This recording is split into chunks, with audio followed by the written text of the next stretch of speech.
السلام عليك يا رسول الله. السلام عليك يا حبيبي يا نبي الله. السلام عليك يا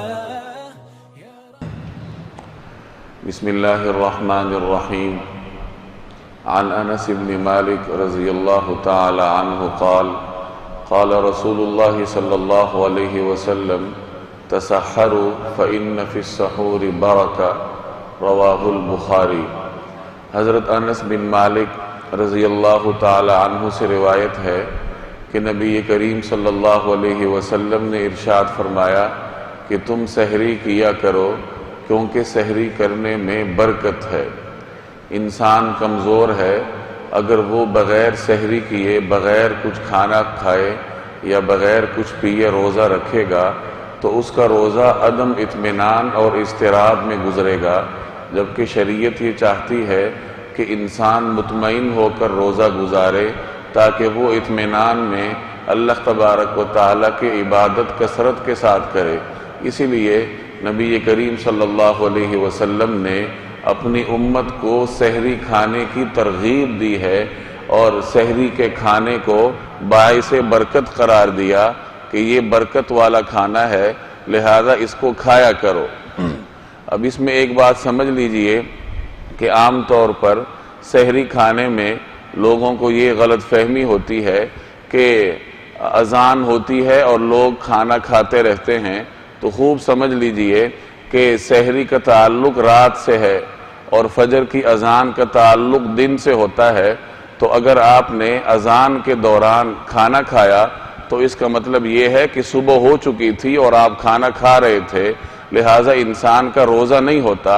قرآن کریم نے سحری کا جو وقت مقرر کیا ہے وہ یہ ہے کہ حَتَّى يَتَبَيَّنَ لَكُمُ الْخَيْطُ الْأَبْيَضُ مِنَ الْخَيْطِ الْأَسْوَدِ مِنَ الْفَجْرِ کہ اس وقت تک کھانا کھاتے رہو جب تک کہ رات کی سیاہ دھاری صبح کی سفید دھاری سے ممتاز نہ ہو جائے. یعنی جب رات اور صبح دونوں الگ الگ ہو جائیں، ان میں امتیاز ہو جائے اور فجر طلوع ہو جائے تو فوراً کھانا کھانے سے رک جانا چاہیے. اس لیے کیلنڈر ہر گھر میں ہوتا ہے، گھڑی ہر شخص کے پاس ہوتی ہے، تو بہتر تو یہ ہے کہ آپ مؤذن کا انتظار نہ کریں یا مؤذن پر انحصار نہ کریں، بلکہ اپنے وقت کے اعتبار سے جب ٹائم پورا ہو جائے تو آپ سحری کھانا بند کر دیں.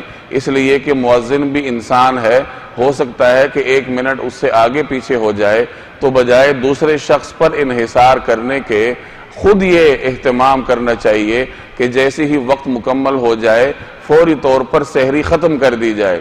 اب اس میں ایک روایت سے لوگوں کو غلط فہمی ہوتی ہے.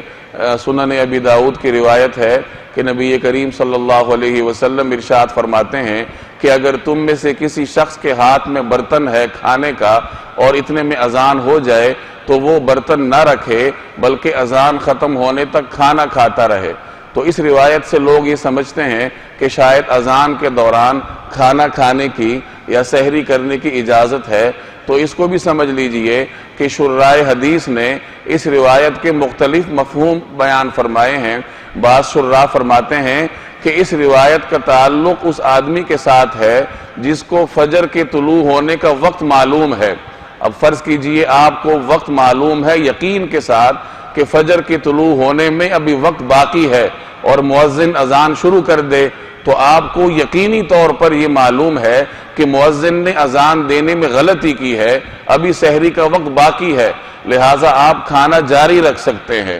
تو اس روایت کا تعلق اس شخص سے ہے جس کو سحری کا اور فجر کے وقت کا امتیاز ہو. اور بعض شراح فرماتے ہیں کہ نبی کریم صلی اللہ علیہ وسلم کے دور میں فجر کی اذان 2 مرتبہ ہوتی تھی.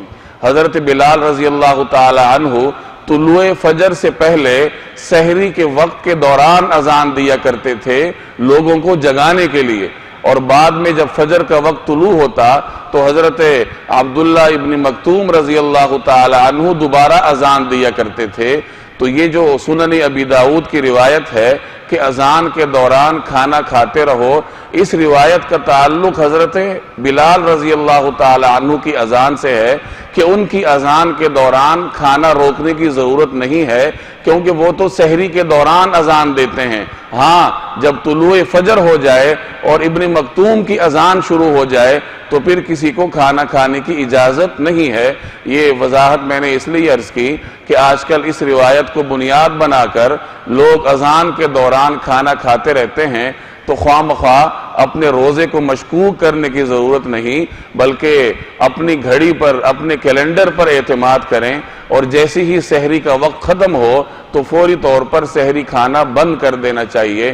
اللہ تبارک و تعالی مجھے اور آپ کو اپنے روزوں کو حفاظت کرنے کی توفیق عطا فرمائے۔